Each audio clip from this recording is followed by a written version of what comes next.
When one says Wagner, the first thought that might come to mind is this.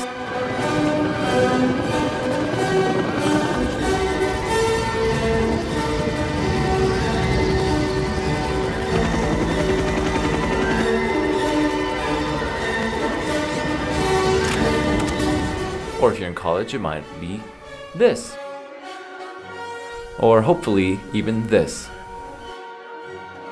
This is a story of Richard Wagner, The man of many names. 19th century composer, romantic, theatre director, musical director, a revolutionary socialist, one-man artistic movement, the conductor, And yeah, by today's standards, considered by some an anti-Semitic, megalomaniac, racist, proto-Naziist, but really, above all, modernist.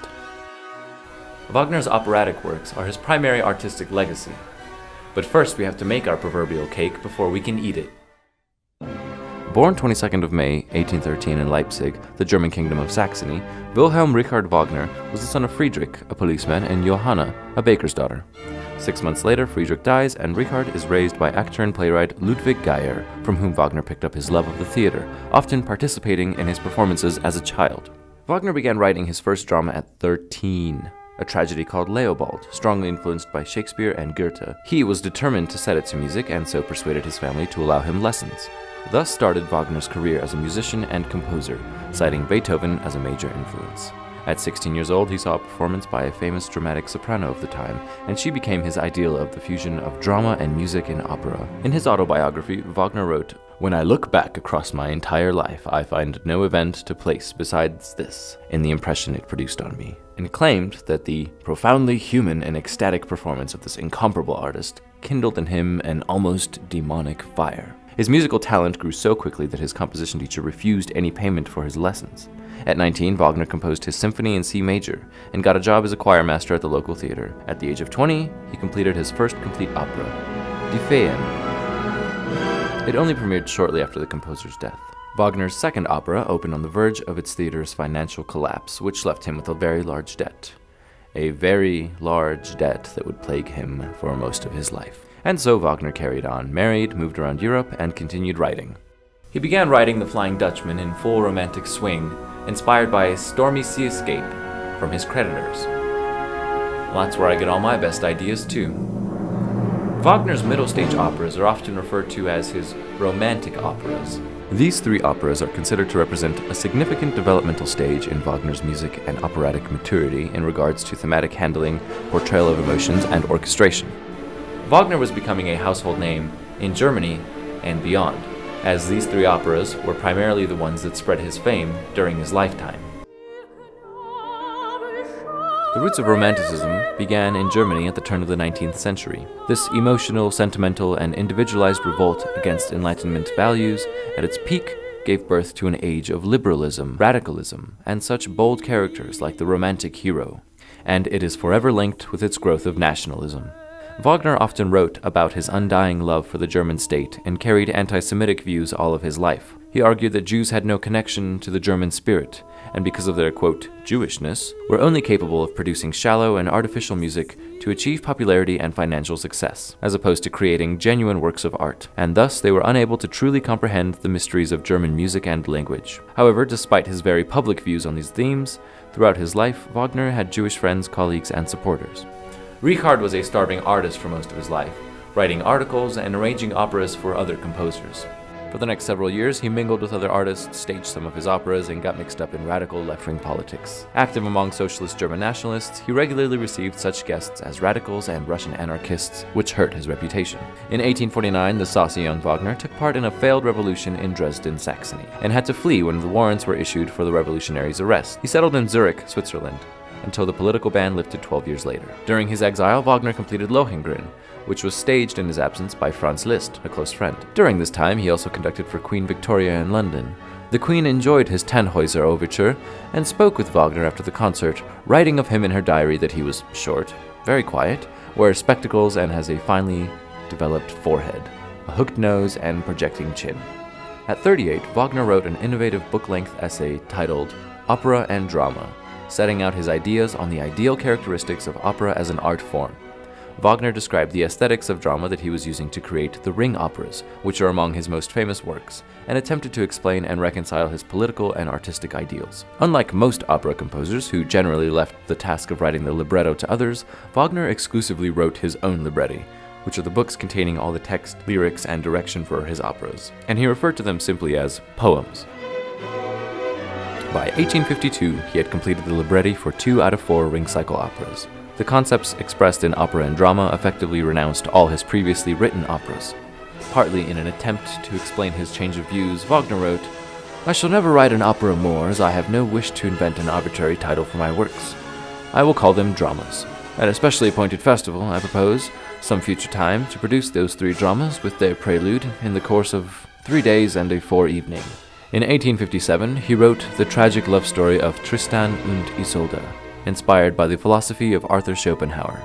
His personal circumstances certainly made him an easy convert to what he understood to be Schopenhauer's philosophy, a deeply pessimistic view of the human condition, a view he supported for the remainder of his life. One of Schopenhauer's doctrines was that music held a supreme role in the arts as a direct expression of the world's essence, namely, blind, impulsive will. This influence caused Wagner to assign a more commanding role to his music in his later operas. Wagner called his introduction to this philosophy the most important event of his life. Wagner's later years brought forth his most notable modern compositions as his musical style introduced rich harmonies and orchestration, new operatic structures, textures, and the elaborate use of leitmotifs, musical phrases associated with individual characters, places, ideas, or plot elements, which today has become commonplace in movies and music.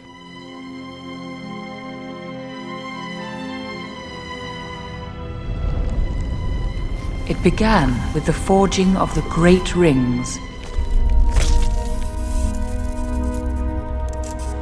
The ring passed to Isildur, who had this one chance to destroy evil forever.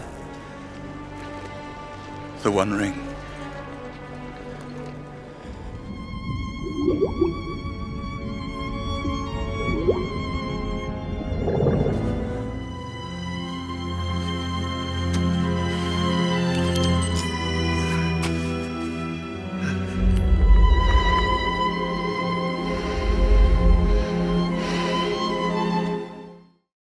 Notably from Tristan und Isolde onwards, he explored the limits of the traditional tonal system, which gave keys and chords their identity, pointing the way from conventional harmony and tonality to atonality in the 20th century. Some music historians date the beginning of modern classical music to the first notes of Tristan, which include the so-called Tristan chord. I'm playing the Tristan chord on Wagner's own piano. I have to pinch myself to see that I'm not dreaming. Yes, very important. There it is. Throughout this period, Wagner sought to have Tristan und Isolde produced in Vienna, but it gained a reputation as being impossible to sing, which added to Wagner's financial problems. His fortunes took a dramatic upturn in 1864, when King Ludwig II succeeded to the throne of Bavaria, at the ripe young age of 18. The young king, an ardent admirer of Wagner's operas, had the composer brought to Munich. The king was homosexual and expressed in his correspondence a passionate personal adoration for the composer, and Wagner, in his responses, had no scruples about counterfeiting a similar atmosphere. Ludwig settled Wagner's considerable debts and proposed to stage Tristan, The Ring, and other operas Wagner had planned. After grave difficulties in rehearsal, Tristan und Isolde premiered the following year at the National Theatre, Munich, on the 10th of June 1865, the first Wagner opera premiere in almost 15 years. The conductor of this show had a wife named Cosima, who had given birth to a daughter earlier that year, named Isolde, the first illegitimate child of her affair with Wagner. This wasn't new for Wagner, as his marriage to Mina had already failed after several stormy affairs on both sides. However, Cosima was 24 years younger than Wagner, and was herself the illegitimate child of his friend Franz Liszt. Liszt initially disapproved of his daughter's involvement with Wagner, though nevertheless the two men were friends, and Wagner already had 2 illegitimate children with Cosima before she had finally divorced her husband to marry him.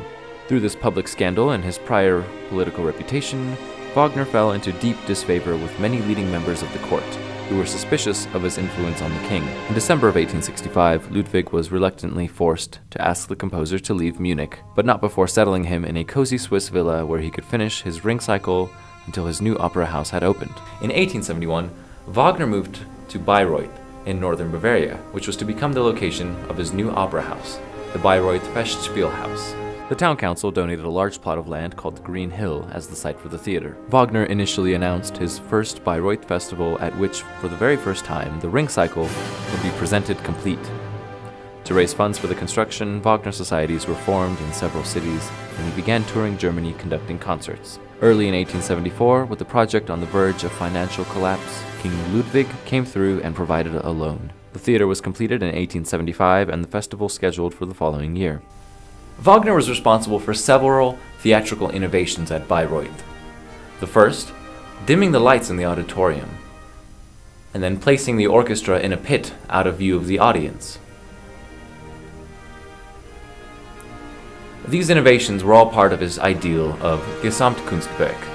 Gesamtkunstwerk, commonly translated as total work of art, was used by Wagner in his essays where he speaks of his ideal of unifying all works of art via the theater. This was his revolution of the opera, by which he sought to synthesize the poetic, visual, musical, and dramatic arts. Brilliant!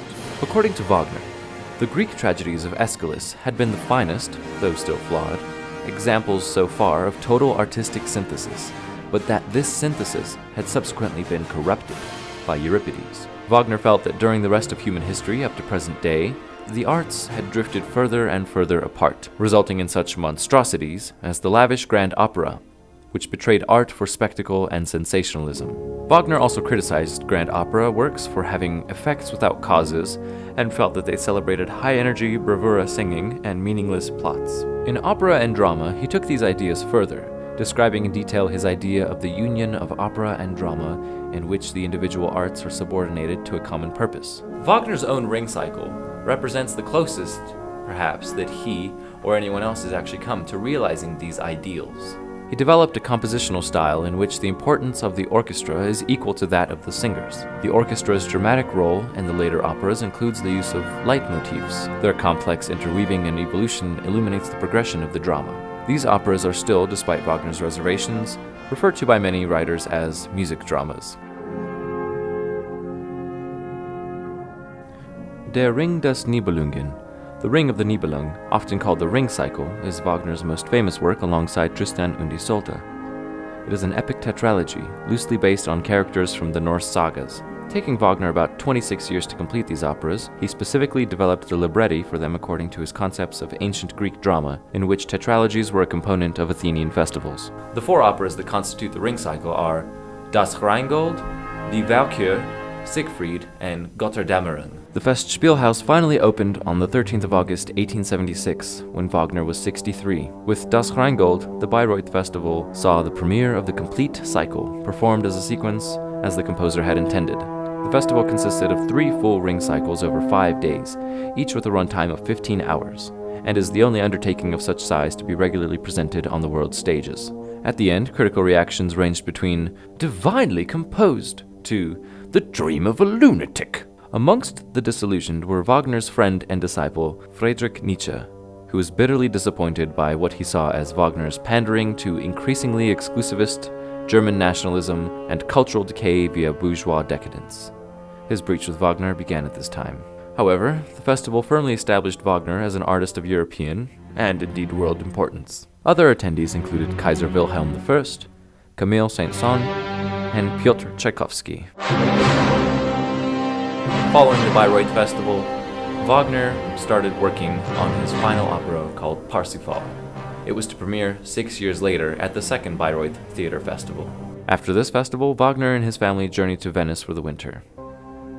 Richard Wagner died of a heart attack at the age of 69 on the 13th of February 1883. His body was taken to Germany, where it was buried in the garden in Bayreuth. At the Bayreuth Festspielhaus, his most important operatic works still continued to be performed in an annual festival held by his descendants. But hurry and get your tickets now, because the waiting line is approximately 6 to 10 years. Thank you.